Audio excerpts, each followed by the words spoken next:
اعوذ باللہ من الشیطان الرجیم بسم اللہ الرحمن الرحیم قل اعوذ برب الفلق من شر ما خلق ومن شر غاسق اذا وقب ومن شر النفاثات في العقد ومن شر حاسد اذا حسد صدق اللہ العظیم۔ اللہ رب العزت کا بہت بڑا کرم، اس کا لطف اور اس کا انعام ہے کہ اس نے ہمیں زندگی کا ایک اور رمضان مبارک نصیب فرمایا۔ گزشتہ سال بہت سارے لوگ جو ہمارے ساتھ تھے، ان میں سے بہت سے کچھ ایسے ہیں جو اس سال رمضان آنے سے پہلے اللہ کو پیارے ہو گئے۔ خود ہمارے بہت سے مصلی رمضان آنے سے پہلے وہ اس دنیا سے جا چکے ہیں۔ اللہ تعالیٰ نے ہمیں اتنی زندگی دی کہ زندگی میں ایک اور رمضان کا مہینہ ہمیں نصیب ہوا ہے۔ یہ اللہ تعالیٰ کی طرف سے ہم پر اس کا انعام ہے، اس کا اکرام ہے۔ یہ اللہ تعالیٰ کی طرف سے ہم پر اس کی مہربانی ہے، بلکہ یہ اللہ کی ہم پر جو ہے اس کی نوازش ہے کہ اللہ نے ہمیں رمضان کا مبارک مہینہ نصیب فرمایا ہے۔ دعا فرمائیں اللہ تعالیٰ ہمیں اس مہینے کی صحیح قدر کرنے کی توفیق عطا فرمائے۔ میرے محترم بزرگ عزیز دوستوں، جب رمضان کے مہینے میں ہم داخل ہو چکے ہیں تو ہمیں چاہیے کہ ہم وہ دعا پڑھ لیں۔ آپ میرے ساتھ پڑھیں، اللہم سلمنا لرمضان وسلمہ لنا وتسلمہ منا متقبلا۔ کیا اس کے معنی؟ اے اللہ تو رمضان کو ہمارے لیے محفوظ فرما، ہمیں رمضان کے لیے محفوظ فرما، وتسلمہ منا متقبلا، اور رمضان کے اندر سلامتی کے ساتھ، عافیت کے ساتھ رمضان کی ہماری عبادتوں کو اپنے فضل سے قبول فرما۔ بہرحال میرے عزیز ساتھیوں، چونکہ رمضان المبارک میں شیاطین کو اللہ تعالیٰ بند کر دیتے ہیں، صفدت الشیاطین، شیاطین نہیں ہوتے رمضان کے مہینے میں، اور تراویح پڑھنے کی وجہ سے، قرآن سننے کی وجہ سے، روزوں کی وجہ سے انسانوں کا دل نرم ہو جاتا ہے، ایمان والوں کے دل جو ہے نرم ہو جاتے ہیں۔ اور رمضان میں چونکہ دل نرم ہوتے ہیں تو پھر قرآن کی بات، حدیث کی بات، رسول اللہ صلی اللہ علیہ وسلم کی باتوں کا دل میں بہت جلدی اثر ہوتا ہے۔ دل جو ہے رسول اللہ صلی اللہ علیہ وسلم کی باتوں کو اور اللہ کے باتوں کو جو قبول کرتا ہے۔ تو اس لیے آپ دیکھے ہوں گے رمضان کے مبارک مہینے میں اکثر مساجد میں تراویح کے بعد تفسیر کا اہتمام ہوتا ہے۔ بعض مساجد میں فجر کی نماز کے بعد، بعض مساجد میں کسی اور نماز کے بعد، لیکن اکثر مساجد میں تراویح کے بعد تفسیر بیان کیے جاتے ہیں۔ اور الحمدللہ مدینہ مسجد میں بی بی لیوٹ میں بھی کئی سالوں سے یہ سلسلہ چل رہا ہے۔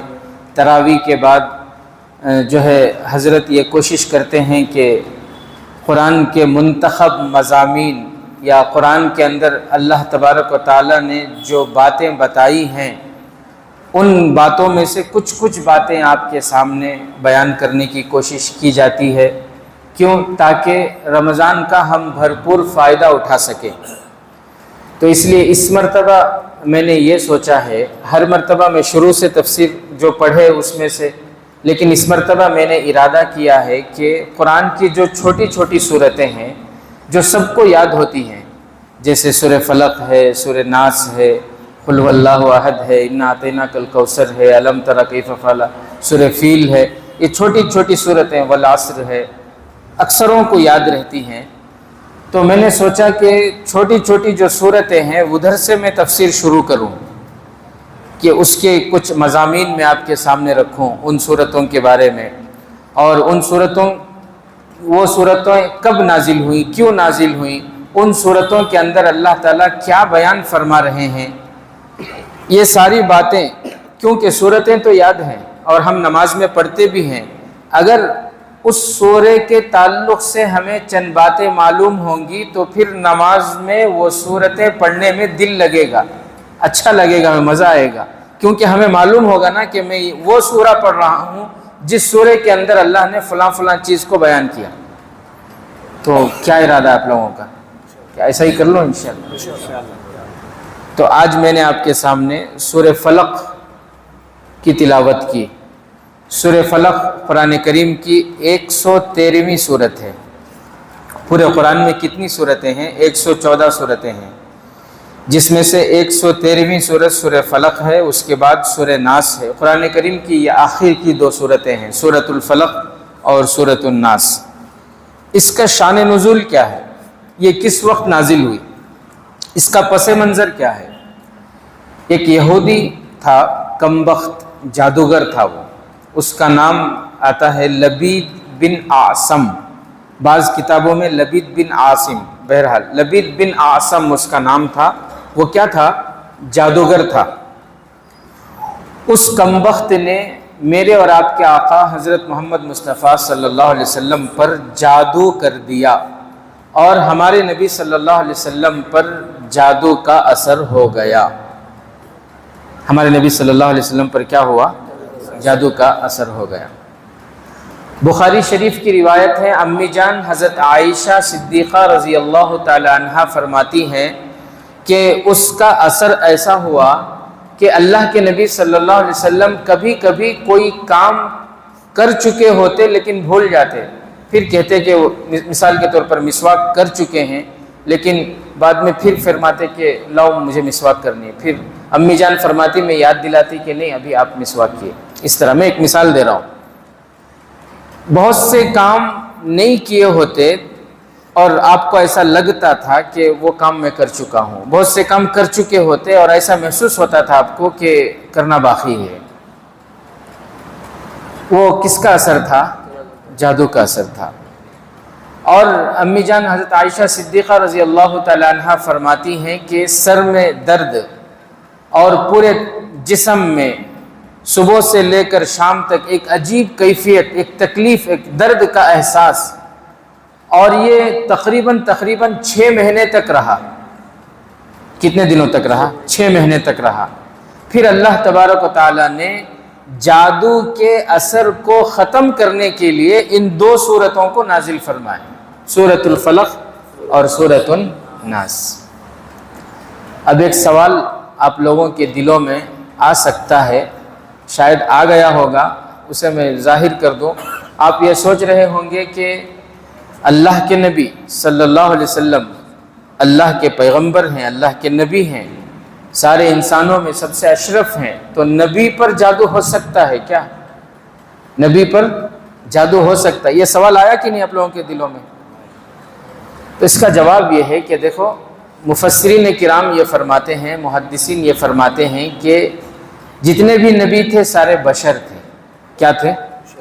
بشر تھے، اور ہر بشر کے جو تقاضے ہیں وہ تقاضے ان کو بھی ہوتے ہیں، جیسے ان کو بخار بھی ہوتا ہے، ان کو سر میں درد بھی ہوتا ہے، ان کو بھوک بھی لگتی ہے۔ وہ فرشتے نہیں تھے، جتنے بھی نبی تھے وہ کیا تھے؟ بشر تھے، تو ان کو پیاس بھی لگتی ہے، اسی طرح ان پر جادو کا اثر بھی ہوتا ہے۔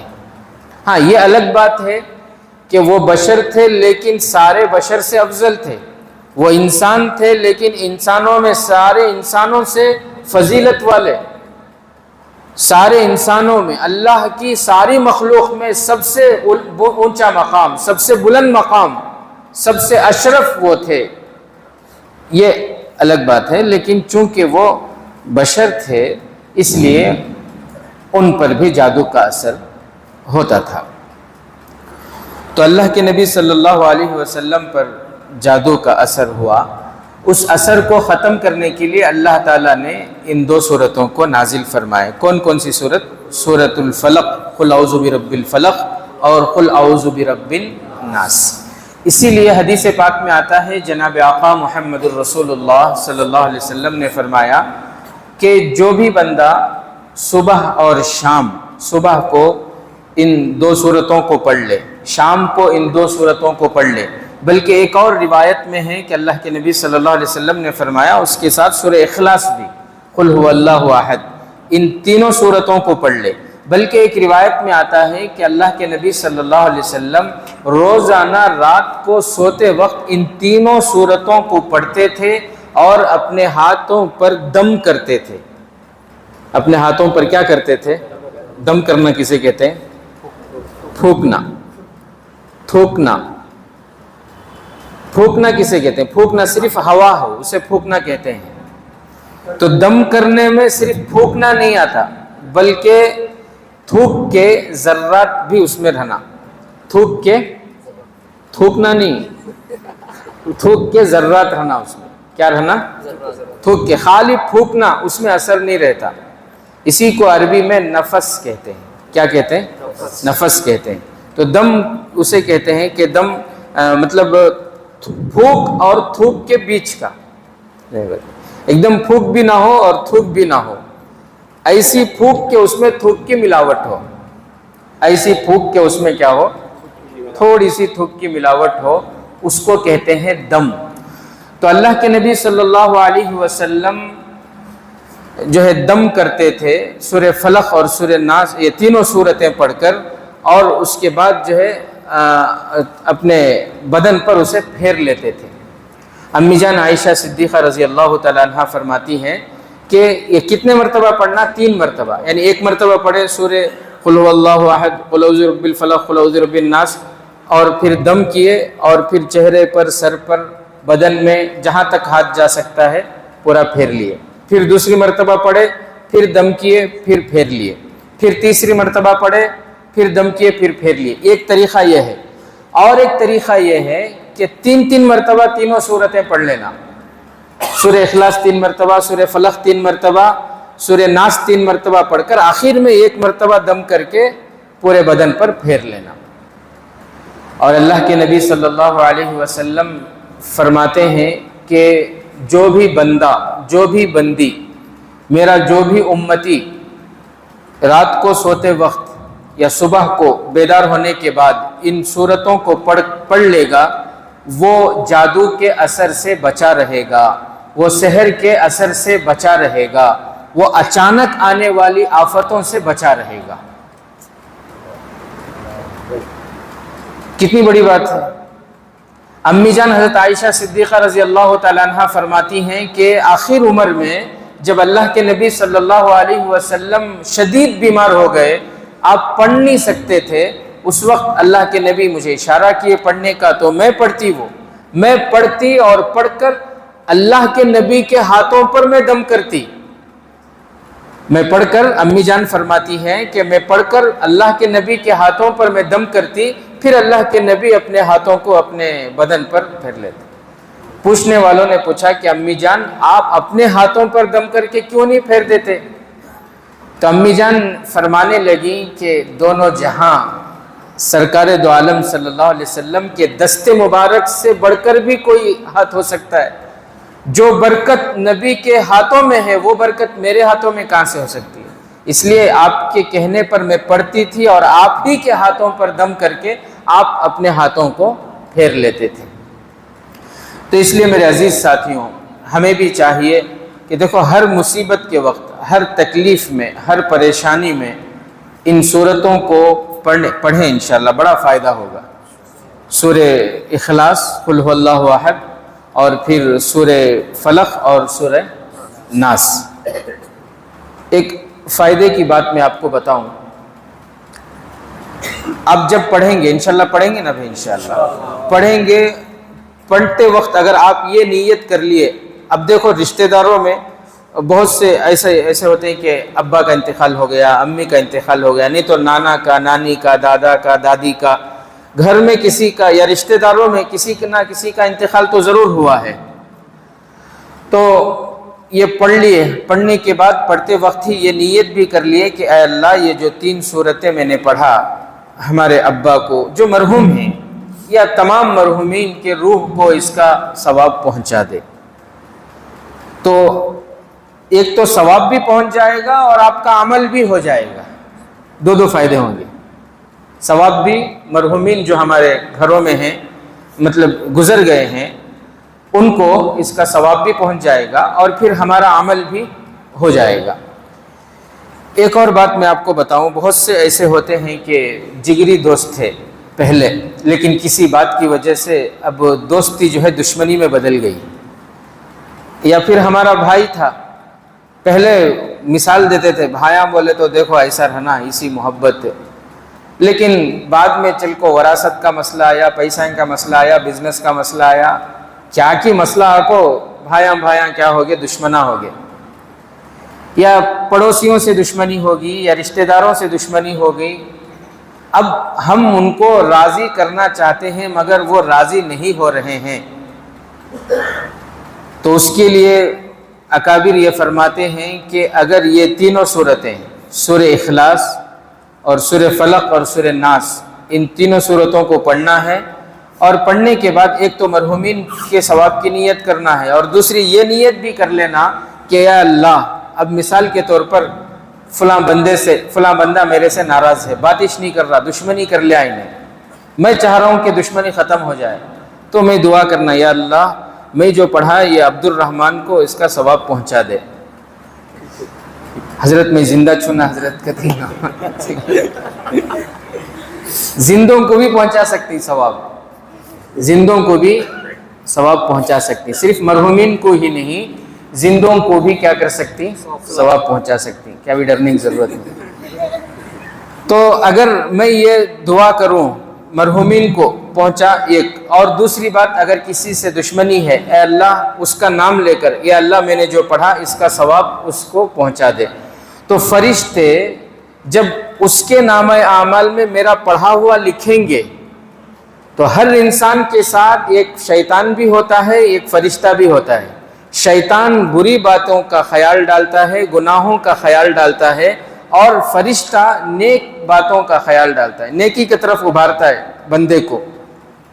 تو وہ بندے کے لیے جب میں اس جو ہے ثواب پہنچاؤں گا، تو فرشتہ اس کے دل میں میرے تعلق سے اچھی باتیں ڈالے گا، پھر اللہ تعالیٰ اس کے دل کو نرم فرمائیں گے اور دشمنی دوستی میں بدل جائے گی انشاءاللہ۔ تو بہرحال میں یہ کہہ رہا تھا کہ اللہ کے نبی صلی اللہ علیہ وسلم نے بڑی فضیلت بیان کی ہے اس سورے کی، کہ جو ان تینوں سورتوں کو پڑھیں، رات کو سوتے وقت 3 مرتبہ اور صبح کو نیند سے بیدار ہونے کے بعد 3 مرتبہ، وہ بندے وہ بندیاں جو اس پر پابندی کریں گے، وہ جادو سے اور پھر جو ہے سحر کے اثر سے اور اسی طرح پریشانیوں سے، آفتوں سے، اچانک آنے والی آفتوں سے اللہ تعالیٰ ان کی حفاظت فرمائیں گے۔ بہت سو کو یہ شکایت رہتی ہے، بہن لمبا ہو جا رہا ہے، ایک بات بول کے ختم کروں۔ بہت سو کو یہ شکایت رہتی ہے کہ حضرت بچے ہیں نا بہت شریر ہو رہی، بچے کیا ہو رہی، بہت شریر ہو رہی، حضرت ہمارے بچے کھاتےش نہیں، حضرت کھاناش کھاتے نہیں۔ بہت سو کو یہ شکایت رہتی ہے بچے کو نظر لگ جاتی ہے، بہت 2 دن کو نظر لگ جاتی ہے۔ بہت سو کو یہ شکایت رہتی ہے کہ بچے رات کو سوتے ہوئے دانتاں کتر لگ رہتی، صحیح بات ہے، دانتاں کیا کرتے رہتی، چاپتے رہتی۔ بہت سو کو اشرف بھائی یہ رہتا ہے، بہت سو کو شکایت رات میں سونے کے بعد بچے باتاں کرتے رہتی نیند میں، رات میں سونے کے بعد کیا ہے، وہ اسکول کے باتاں پورے کر لے گی، صحیح بات ہے۔ امی ابا پریشان، کیا ہوگا، اس کو لیٹ ڈال کو دیکھے تو کیا بھی نہیں، نیند میں چھیں باتاں کر لے گی۔ تو یہ ساری جتنی بھی شکایتیں ہیں، اس کے لیے آسان علاج یہ ہے کہ سورہ اخلاص، سورہ فلق، سورہ ناس 3 مرتبہ پڑھ کر ان بچوں پر دم کر دیں، صبح کو بھی شام کو بھی۔ اور بھی بہتر ہوگا کہ پینے کے پانی میں دم کریں، کیا کرنا، دم کرنا، دم کر کے وہ پانی پلائیں، انشاءاللہ بڑا فائدہ ہوگا۔ اب اصل جو بات تھی وہ یہ تھی کہ سورہ فلق کو اللہ نے کب نازل کیے، اس کا شان نزول کیا ہے؟ تو میں نے آپ کو بتایا ایک یہودی تھا، اس نے اللہ کے نبی صلی اللہ علیہ وسلم پر جادو کیا تھا، جادو اس نے کیسے کیا اور اس نے جادو کرنے کے لیے کیا کیا ترکیب بنائی، ان ساری باتوں کے ساتھ آئندہ کل آپ کے سامنے تشریف لائیں گے۔ اللہ تعالی ہم تمام کو رمضان کی قدر کرنے کی توفیق عطا فرمائے۔ ایک مسئلہ سن لیں، بہت سے لوگوں کو سحری کے وقت کے بارے میں بہت ڈاؤٹ رہتا ہے، اذان تک کھاتے رہتے ہیں۔ کیا کرتے ہیں؟ اذان تک، اذان ہو رہی ہے نا، بولے تو نہیں وہ محلے کی، اب بھی ہمارے قاری صاحب اذان دے نہیں، اب بھی کہتے ہیں۔ اذان کب ہوتی ہے اگر کو بولے تو صبح صادق کو اذان ہوتی ہے۔ سو کب اذان ہوتی ہے بولو؟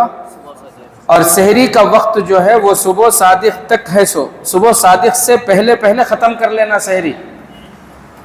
اذان تک کھا رہی کر کو بولے تو وقت ختم ہو کو صبح صادق میں داخل ہوگے، روزہ نہیں ہوتا۔ کیا نہیں ہوتا؟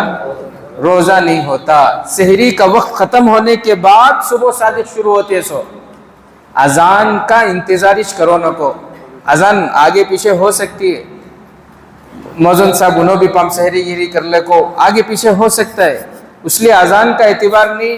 کیلنڈر ہی آج کل تو الحمدللہ موبائل میں ایپ ہے، سحری کا وقت جو ختم ہو رہا ہے، صبح صادق کا جو وقت ہے نا، اس سے 5 منٹ پہلے احتیاطاً، اب مثال کے طور پر آج میں جو دیکھ کر آیا 5:20 یا 20:08 ختم ہو شروع ہو رہا ہے صبح صادق، تو اس سے 5 منٹ پہلے، اس سے 5 منٹ پہلے 5:20 کو سحری ختم، اذان ہوندے نکو ہوندے کر لیں گے انشاءاللہ۔ اللہ عمل کی توفیق نصیب۔